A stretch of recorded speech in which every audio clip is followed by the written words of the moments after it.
Agama Hindu termasuk agama tua di dunia.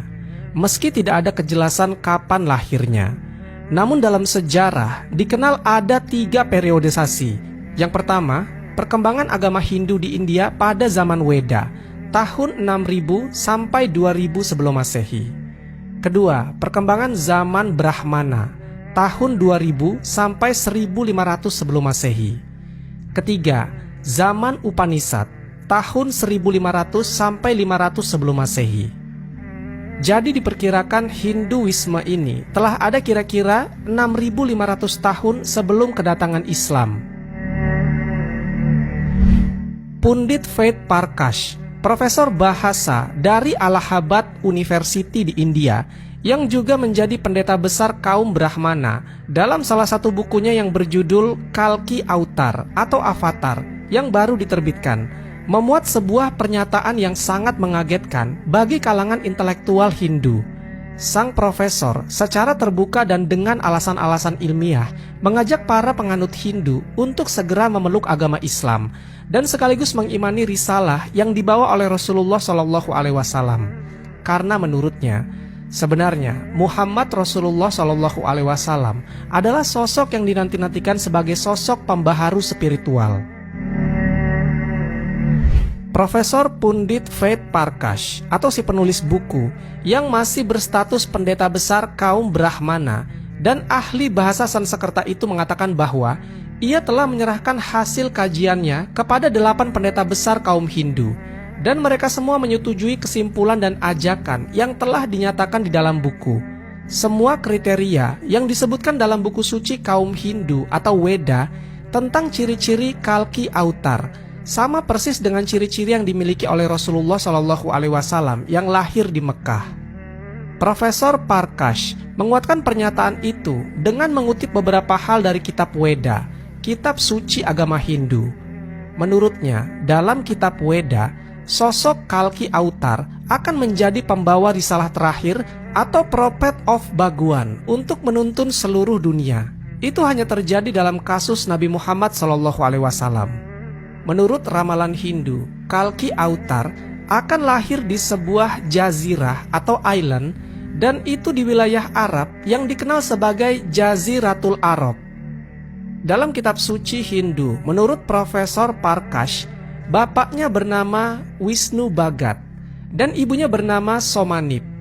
Dalam bahasa Sanskerta, Wisnu berarti Allah dan arti harfiah dari kata Bhagat adalah hamba atau budak. Dalam bahasa Arab berarti Abdun. Oleh karena itu, Wisnu Bhagat dalam bahasa Arab berarti Abdullah atau hamba Allah. Sedangkan Somanip dalam bahasa Sanskerta berarti damai dan tentram, yang dalam bahasa Arab berarti kata Aminah. Dan sebagaimana diketahui bahwa ayah Nabi Muhammad SAW bernama Abdullah dan ibundanya bernama Aminah. Dalam kitab Weda juga disebutkan bahwa Kalki Avatar akan lahir di kaum yang dihormati dan mulia di tanahnya. Dan ini juga berlaku dalam kasus Nabi Muhammad SAW, karena ia lahir di suku Quraisy yang sangat dihormati di Mekah. Disebutkan pula bahwa Kalki Avatar akan diajarkan dalam sebuah gua oleh Bhagwan melalui utusannya sendiri. Hal itu mengingatkan kisah Nabi Muhammad SAW dalam Gua Hiro saat didatangi oleh malaikat Jibril dan mengajarkannya tentang wahyu Islam pertama kali.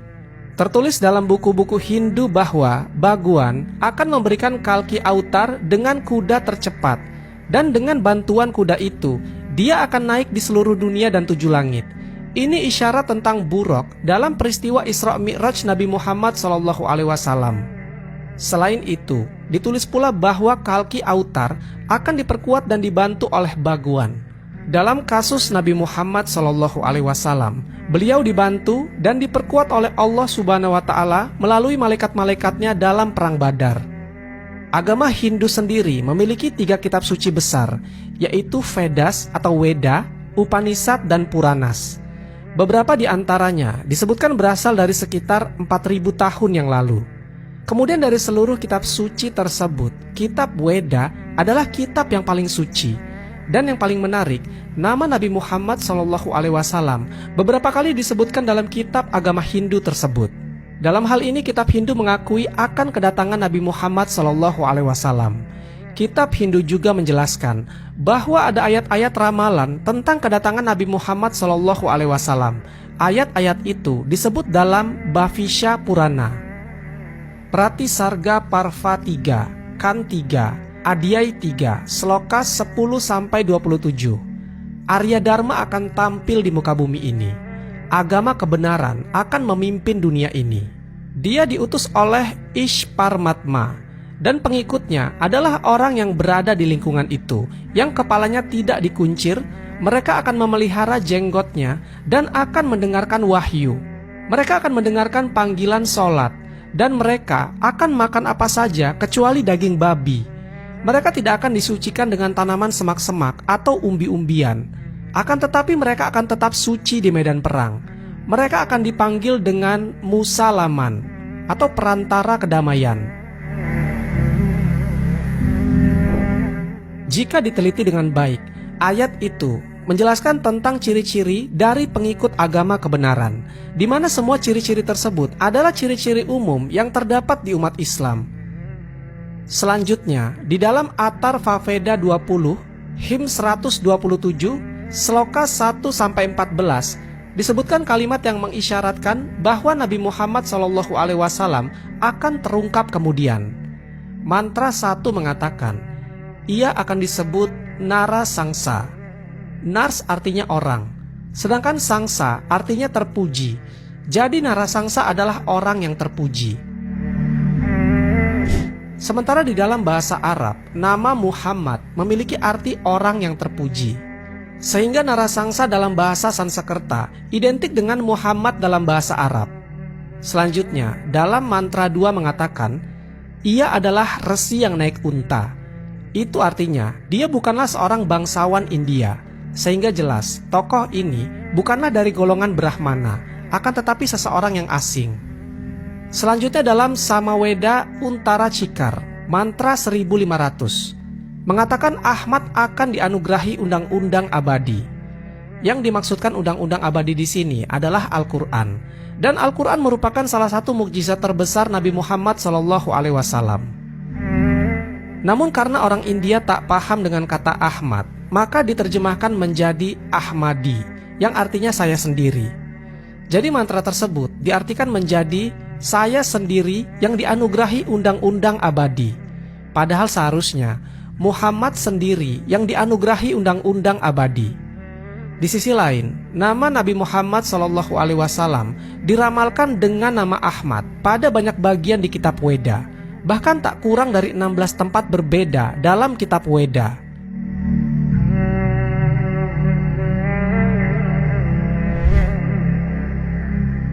Wallahu a'lam bishawab. Semoga kisah ini bermanfaat. Lebih dan kurangnya mohon dimaafkan. Yang benar datangnya dari Allah Subhanahu wa ta'ala. Khilaf atau keliru itu datangnya dari saya pribadi sebagai manusia biasa. Sampai ketemu di kisah-kisah seru yang penuh makna selanjutnya. Saya akhiri. Wassalamualaikum warahmatullahi wabarakatuh.